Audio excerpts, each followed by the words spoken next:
ప్రియులారా, బాగున్నారా? ఈ దినము ఏ దినమో తెలుసా? ప్రపంచ చరిత్రలో అపురూపమైన ఒక ఘనమైన దినం. అది ప్రభువైన యేసుక్రీస్తు వారు మరణించి తిరిగి లేచిన ఈస్టర్ దినం. మీకందరికీ ఈస్టర్ దిన శుభాకాంక్షలు తెలియచేయచ్చు ఉన్నారు. మత్తయి సువార్త 26వ అధ్యాయము 6వ వచనం. ఇక్కడ రాయబడిన మాట ఏమిటంటే, ఆయన ఇక్కడ లేను, తాను చెప్పినట్లు ఆయన లేచి ఉన్నారు. దూతలు ప్రభు యొక్క శిష్యులతో చెప్తున్న మాట ఇది. ఆయన ఇక్కడ లేడు, తాను చెప్పినట్లుగా లేచి ఉన్నారు. ప్రభువైన యేసు మృతి పొందిన తరువాత రోమ్ సైనికులు ఆయన యొక్క మృతిని ధృవపరచి పిలాతు తెలిపారు. పిలాతు అతను ఇంతలేకే చనిపోయారా అని తన ఆశ్చర్యమును వ్యక్తపరచున్నారు. హరిమతే యేసేము అనేటువంటి ఒక ధనవంతుడు, అతడు సంహేద్రియన్ సభ యొక్క గౌరవ సభ్యుడు కూడా. అతను పిలాతు యొద్దకు వెళ్ళి ఆయన శరీరమును తనకి ఇవ్వమని అర్థించినాడు. అప్పుడు నేను ముందు చెప్పినట్లుగా పిలాతు ఆయన ఇంతలోనే చనిపోయినా అని తన ఆశ్చర్యమును వ్యక్తపరిచినాడు. పిలాతు ఆయనకి అనుమతి ఇవ్వగా, యేసేము తన కొరకై తలపించుకున్న క్రొత్త సమాధిలో ప్రభువుని ఉంచడానికి ఆయన భౌతిక శరీరమును తీసుకుని వెళ్ళాడు.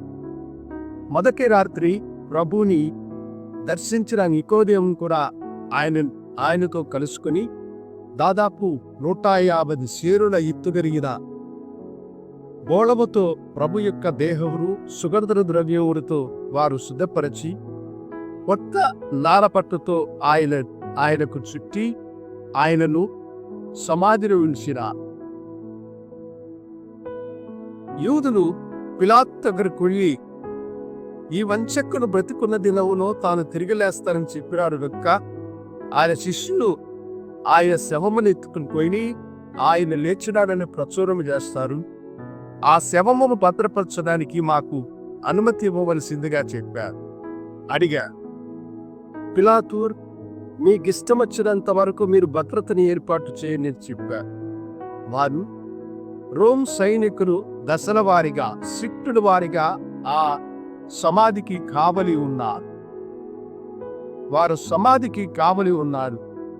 అయితే ఆదివారం తెల్లవారగా పరలోకము నుండి దేవుని దూత దిగి సమాధిని వారు మూసి ప్రభుత్వం యొక్క ముద్రతో దానిని ముద్రించిన ఆ ముద్రను కూడా తొలగించి ప్రభువైన యేసు సజీవుడుగా సమాధి నుండి బయటకు వచ్చిన.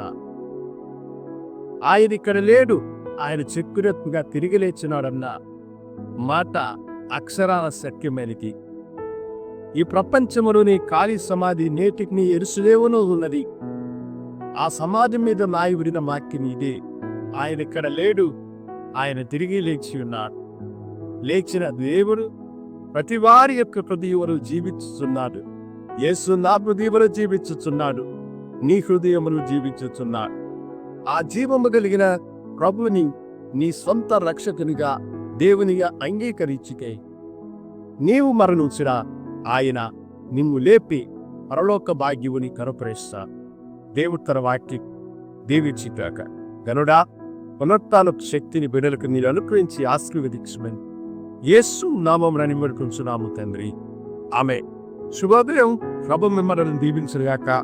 ఆమె